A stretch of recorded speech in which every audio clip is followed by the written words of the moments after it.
Ravangla Buddha park was a bliss and ওখানে এত সুন্দর সমস্ত ডেকোরেশনস ছিল, যদিও আমরা খুব ফগি ক্লাইমেটে গেছিলাম, বাট আমাদের দেখতে দারুণ লেগেছিল। রাবাংলা পার্ক থেকে বেরিয়ে আমরা ভেবেছিলাম একটু ব্রেকফাস্ট করবো, বাট আমাদের হাতে একদম সময় ছিল না। So we rushed into our car and went straight to Namchi. Namchi যাওয়ার পথে বেশ কয়েকটা সাইট সিইং এর এরিয়াস রয়েছে, বাট যেহেতু একদিনের মধ্যে আমাদের এত কিছু কভার করতে হবে, তো সেই জন্য আমরা বাকি জায়গাগুলোতে নামিনি। বিকজ আমাদের প্ল্যান ছিল যে নামচি চারধামে গিয়ে সেখানে আমরা বেশ কিছুটা টাইম ওখানে থাকবো, বিকজ ওই এরিয়াটা অনেকটা বড় এবং সেটা কভার করতে কিন্তু অনেকটা টাইম লাগে। তো নামচি চারধাম পৌঁছাতে আমাদের লাগলো বেশ কিছুটা সময়। মাঝপথে কয়েকটা মোনাস্ট্রিজ এটসেট্রা পড়েছিল, বাট আমরা সেটাতে নামিনি।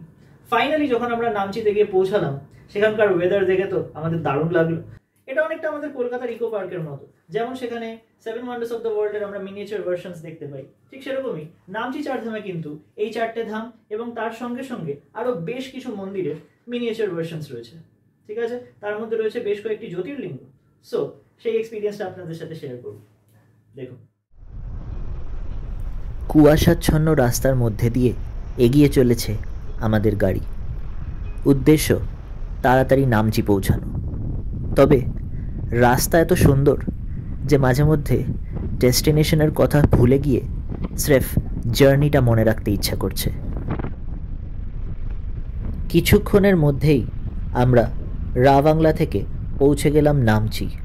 সময় লেগেছিল ঘণ্টাখানেক।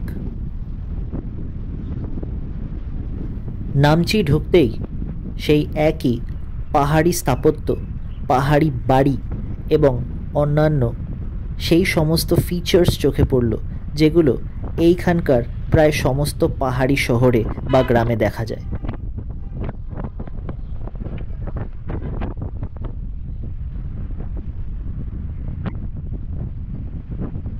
তবে ড্রাইভার বলল যে অনেকটা উঠতে হবে। নামচি চারধাম নাকি পাহাড়ের একদম মাথায়। অবশ্য আমরা ট্যুর করার আগে রিসার্চ ওয়ার্ক যখন করেছিলাম তখন এইটা আমরাও খেয়াল করেছিলাম। নামচি ঢুকে তারপর আরও বেশ খানিকটা যেতে হয় নামচি চারধামের দ্বার অবধি পৌঁছানোর জন্য। তবে এতক্ষণে আমরা যথেষ্ট এক্সাইটেড হয়ে গেছিলাম। চারপাশে বেশ সুন্দর গোছানো পরিপাটি পাথওয়েজ অ্যান্ড বিভিন্ন রকমের দোকান দেখতে বেশ ভালোই লাগছিল। মনে হচ্ছিল এই এলাকাতে তেমন একটা পলিউশন নেই, তেমন একটা ভিড়ভাড় নেই, অথচ কি সুন্দর একটা শহর এরা এখানে তৈরি করেছে।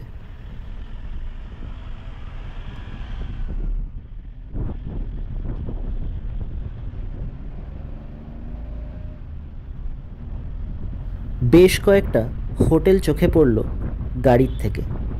এই শহরে হোটেলের কোনো কমতি নেই। প্রচুর এখানে ট্যুরিস্টরা আসেন যারা শুধুমাত্র নামচি ঘুরতেই আসেন। এখান থেকে অন্য কোথাও যাওয়ার কোনো প্রয়োজন নেই, কারণ এত সুন্দর একটা হিল স্টেশন থাকতে অন্য কোথাও যাওয়ার দরকারই পড়ে না। কথায় কথায় আমরা চলে এসেছি ভাইচুং ভুটিয়া স্টেডিয়ামের পাশে। এইটা ভাইচুং ভুটিয়ার নামে ইনাগুরেট করা হয়েছিল এবং এর অর্থ আমরা অনেকটা কাছাকাছি পৌঁছে গেছি নামচি চারধামের। রাস্তা ফাঁকা এবং গাড়ি তাই স্পিড তুলতে পারছে। বলতে বলতে আমরা পৌঁছে গেছি নামচি চারধামের দরজায়।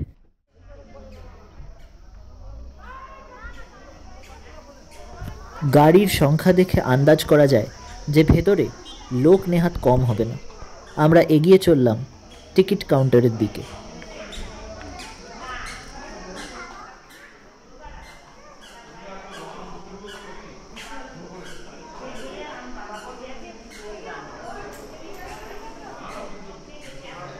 এন্ট্রি ফিজ জেনারেল ভিজিটরদের জন্য 50 টাকা, সিনিয়র সিটিজেনদের জন্য 25। এই হাতে চলে এসছে টিকিট 50 টাকার 3টে। এন্ট্রি টিকিট কাউন্টারের সামনে বেশ কিছু অন্যান্য অফার্সও পাওয়া যেতে পারে। যাই হোক, পাশে থাকা এন্ট্রি গেট দিয়ে ঢুকে পড়লাম এবং ভেতরে ঢুকেই চোখে পড়ল এই 4টে ধামের মিনিয়েচার মডেলস এবং শিব ঠাকুরের এই মূর্তি।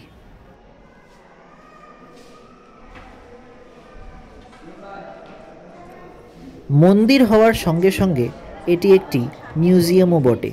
এখানে কাঁচের ঘরের মধ্যে কনজার্ভ করা হয়েছে সিকিমের পুরনো দিনের বেশ কিছু কারেন্সিজ, যেগুলো আজকের দিনে আর ব্যবহার হয় না।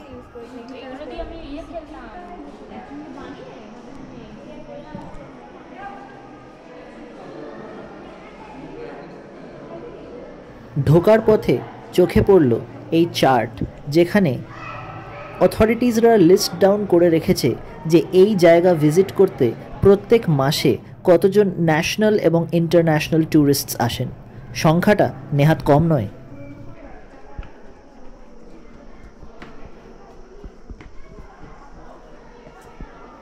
ওই আবার সিঁড়ি। সিকিমে এসেছি থেকে এই সিঁড়ি যেন আর পিছুই ছাড়ছে না। প্রত্যেক জায়গায় হয় ওপরে নয়তো নিচে। সিঁড়ি ভাঙতে ভাঙতে মাথার সব চুল পেকে গেল। যাই হোক, এটাই হয়তো শেষ ডেস্টিনেশন, তাই লম্বা শ্বাস নিয়ে উঠতে শুরু করলাম।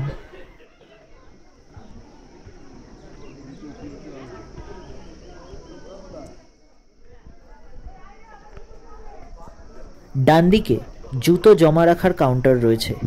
এইখানে জুতো জমা রেখে আমরা এগোতে শুরু করলাম।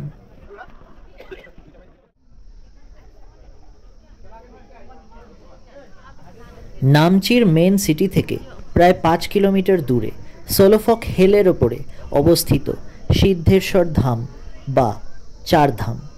এখানে যে মহাদেবের মূর্তিটি দেখা যাচ্ছে সেটি প্রায় 108 ফুট লম্বা এবং এর চারধারে রয়েছে 4 ধামের মিনিয়েচার ভার্সনস।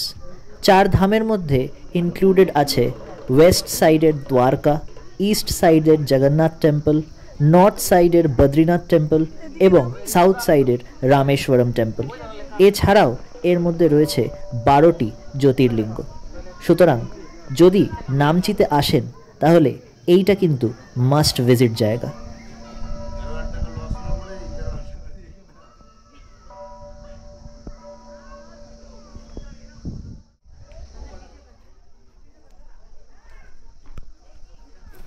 ভেতরের স্পেসটা কিন্তু বেশ বড়। চারিদিকে খুব সুন্দরভাবে গোছানো, প্রচুর ফুলের গাছ এবং চারিদিকে একটা দারুণ পরিবেশ। বাইরের থেকে ট্যুরিস্টরা তো এসছেই, তার সঙ্গে বেশ কিছু লোকালসরাও কিন্তু আজকে এখানে এসছে এই জায়গাটা দর্শন করতে এবং এইখানে ঘুরে বেড়াতে। দেখে যা মনে হলো, সকালবেলা বা বিকেলবেলা মর্নিং ওয়াক, ইভিনিং ওয়াক বা ইভেন প্লেন বসে থাকার জন্য এটা একটা দারুণ জায়গা হতে পারে। তবে ঘুরে ঘুরে দেখতে গেলে পায়ে ব্যথা হতে পারে। জায়গাটা কিন্তু যথেষ্ট বড়। সিঁড়ি ধরে কিছুটা এগোতেই চোখে পড়ল প্রথম 2টি ধাম। তবে এক এক করে প্রত্যেকটা মন্দিরে ঢুকে সেইটা পর্যবেক্ষণ করা কিন্তু অনেকটা সময় সাপেক্ষ কাজ।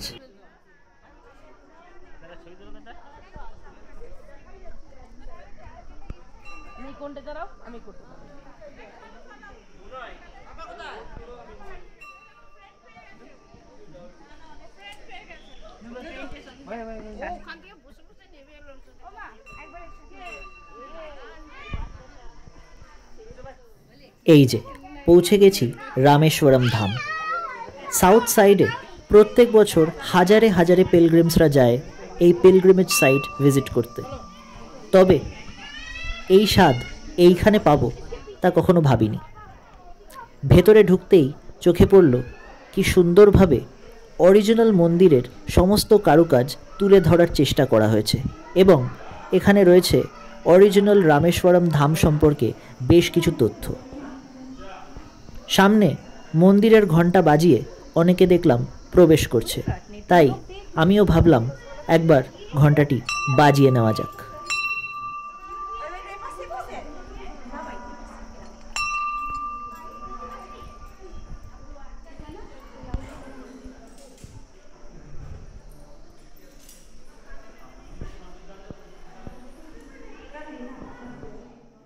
আসল রামেশ্বরম ধামে যাওয়ার সৌভাগ্য এখনও আমার হয়নি।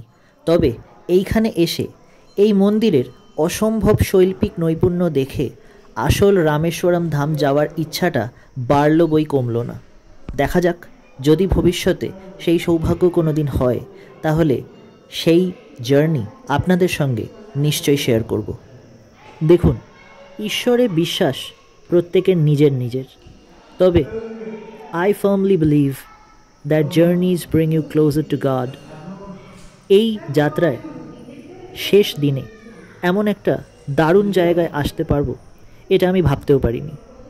সত্যি বলছি, টিভিতে দেখা বা ইউটিউবে দেখা ভ্লগসগুলোর তুলনায় আসল জিনিসটা দেখা অনেক অনেক বেশি সুন্দর, অনেক অনেক বেশি এক্সাইটিং। যদি নামচি না এসে থাকেন, চলে আসুন। এই ধামটা নিশ্চয়ই আলাদা করে চিনিয়ে দিতে হবে না। প্রত্যেক বাঙালি নিজের জীবনে একবার অ্যাটলিস্ট পুরীতে আসার চেষ্টা করে। চোখের সামনে পুরীর সেই মন্দির আবার ফুটে উঠল যখন, তখন চোখ সরাতে পারলাম না। সামনের এই সুন্দর ডেকোরেশনসগুলো বারবার মনে করিয়ে দিচ্ছিল পুরীর অরিজিনাল মন্দিরের কথা, যেখানে এর আগে বহুবার গেছি আমি। তবে এইটাও দারুণ বানিয়েছে।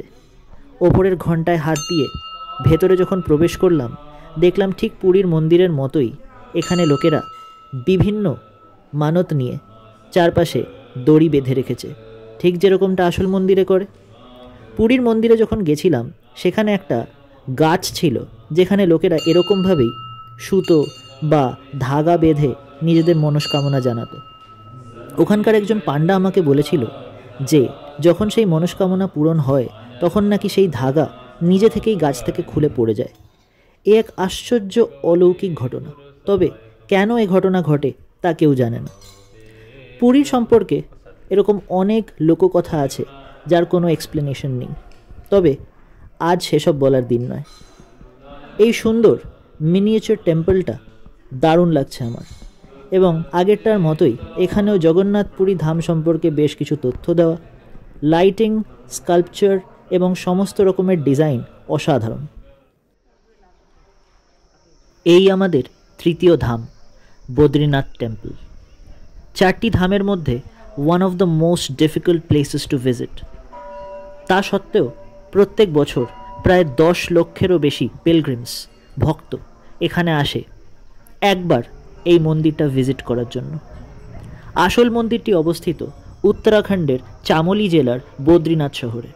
তবে এইখানে যে এত সুন্দর একটা রেপ্লিকা পাওয়া যাবে তা কেই বা জানত। প্রতিবারের মতো ঘণ্টা বাজিয়ে ভেতরে প্রবেশ করলাম। শৈল্পিক কারুকার্য অসাধারণ। এত সুন্দর এবং নিপুণভাবে প্রত্যেকটা আর্কিটেকচার, প্রত্যেকটা কার্ভ, প্রত্যেকটা কালারকে রিপ্রোডিউস করা এক কথায় অসাধারণ। যারা এই 4 ধামের সমস্ত প্ল্যানিংগুলো করেছে তাদেরকে কুর্নিশ জানাতে হয়।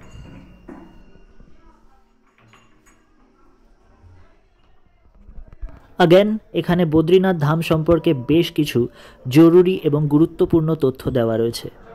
যারা এই ধরনের তথ্যে ইন্টারেস্টেড তারা এই জায়গাটাতে নিশ্চয়ই আসতে চাইবেন।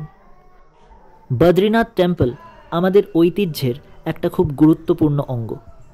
এই মন্দিরের উল্লেখ আমাদের পুরাণে রয়েছে এবং এছাড়াও অনেক তামিল টেক্সটের মধ্যেও এর কথা জানা যায়। রামেশ্বরম, পুরী এবং বদ্রীনাথ ঘুরে ফাইনালি পৌঁছে গেলাম দ্বারকা ধাম। ভগবান শ্রীকৃষ্ণের নামে তৈরি করা এই মন্দিরে প্রত্যেক বছর হাজার হাজার পিলগ্রিমস আসেন। আসল মন্দিরটি রয়েছে গুজরাটের দ্বারকা শহরে এবং এটি সমুদ্রপৃষ্ঠ থেকে প্রায় 40 মিটার উচ্চতায় অবস্থিত। আসল মন্দিরটির মধ্যে 72টা পিলার বা স্তম্ভ রয়েছে এবং এটি জগৎ মন্দির নামেও পরিচিত।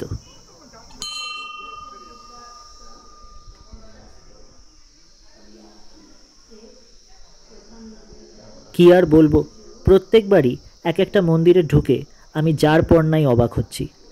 এত সুন্দরভাবে অরিজিনাল মন্দিরের সমস্ত কারুকার্য, ডেকোরেশনস অ্যান্ড আর্কিটেকচার তুলে ধরা কিন্তু মুখের কথা নয়। দ্বারকা ধাম সম্পর্কে বেশ কিছু তথ্য আপনি এখানে পেয়ে যাবেন এবং তার সঙ্গে সঙ্গে রয়েছে এই সুন্দর মূর্তিগুলি, যা দেখতে দারুণ লাগছে।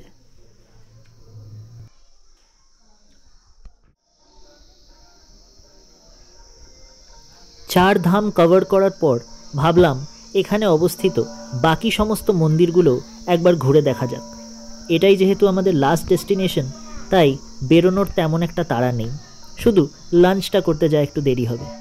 যাই হোক, তো হাতে গোপ্রো নিয়ে বেরিয়ে পড়লাম পুরো জায়গাটার একটা রাউন্ড লাগাতে। সবার প্রথমে চোখে পড়ল এই মন্দিরটি।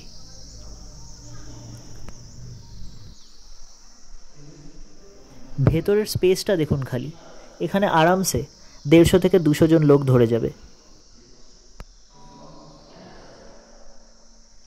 উপরের গম্বুজের কারুকাজ দেখে তো মাথা খারাপ হওয়ার জোগাড়।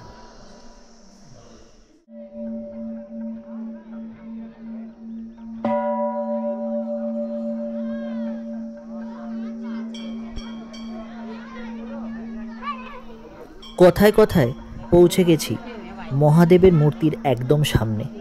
এই বিশাল বড় ঘণ্টাটি সেখানে লাগানো রয়েছে এবং অনেকেই দেখলাম এটি বাজানোর চেষ্টা করছে, তবে এটার গংটা এতটাই বড় যে অনেকের পক্ষে এটা বাজানো বেশ কঠিন হচ্ছে। তবে আমিও হাল ছাড়ার পাত্র নই, ঘণ্টাটি বাজিয়েই ছাড়লাম।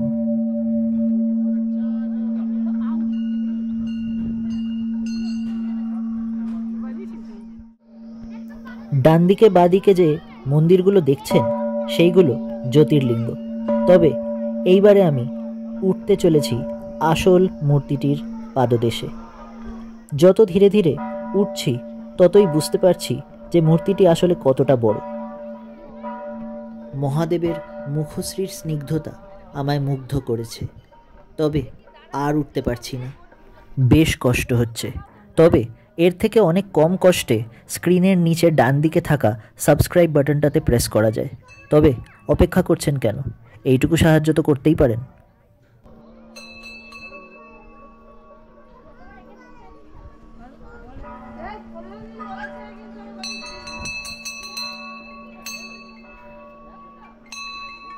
ঘণ্টা বাজিয়ে ঢুকে পড়লাম শিব ঠাকুরের মূর্তির ঠিক নিচে থাকা মন্দিরে। এই মূর্তিটা এতটাই বড় যে তার নিচের মন্দিরটিও সমানভাবে বিশাল আকৃতি এবং তার সঙ্গে সঙ্গে উচ্চতায়ও এই মন্দিরটি সবথেকে ওপরে রয়েছে। ভেতরটি এতটাই সুন্দর যে এখানে সারা দিন অনায়াসে বসে থাকা যায়। সামনে লর্ড শিবাকে তার স্বমহিমায় দেখা যাচ্ছে, বোধহয় তার নটরাজ রূপে।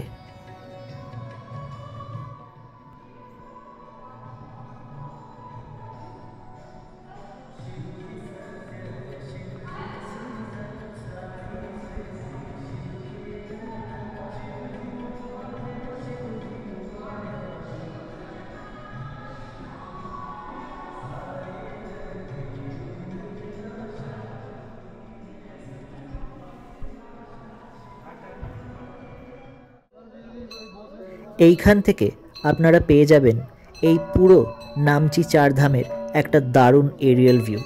প্রত্যেকটা মন্দিরের চূড়া এবং তার সঙ্গে সঙ্গে প্রত্যেকটা মূর্তি এখান থেকে দারুণভাবে দেখা যাচ্ছে এবং সর্বোপরি নিচে দাঁড়িয়ে মহাদেবের এই স্নিগ্ধ মূর্তি, এই হাসি দেখতে দারুণ লাগছে। এই জার্নিটায় আমি অনেক কিছু পেয়েছি, তবে এখানে না আসলে একটা দারুণ জিনিস মিস করতাম বলাই বাহুল্য। নামচি চারধাম ওয়াজ আ ব্লাস্ট, বাট ওখান থেকে বেরোতে বেরোতে অনেকটা দেরি হয়ে গেছিল।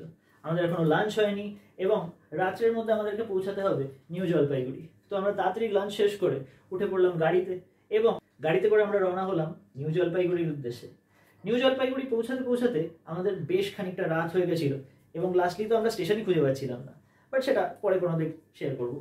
বাট সেদিনকে পৌঁছে আমাদের কিন্তু ট্রেন ছিল না, আমাদের ট্রেন ছিল পরের দিন সকালবেলা, ওর রাদার ভোরবেলা 5:30টায়, শতাব্দী এক্সপ্রেস। তো সেই দিনকে আমাদেরকে থাকতে হলো নিউ জলপাইগুড়ির কাছে একটা গেস্ট লজে, তিরুপতি লজ। তো সেটার একটা ভিডিও আপনাদের সাথে শেয়ার করলাম। ভিডিওটি যদি ভালো লেগে থাকে তাহলে লাইক করে, কমেন্ট করে এবং সাবস্ক্রাইব করে পাশে থাকবেন। কথা দিচ্ছি এরকম দারুণ দারুণ ভিডিওস নিয়ে বারবার ফিরে আসব এবং আপনাদেরকে এন্টারটেইন করব। এবং যদি নামচি আসতে চান তাহলে দেরি করবেন না, রাবাংলা, নামচি এবং সিকিমের ট্যুরটা আজই প্ল্যান করে ফেলুন। বিদায়।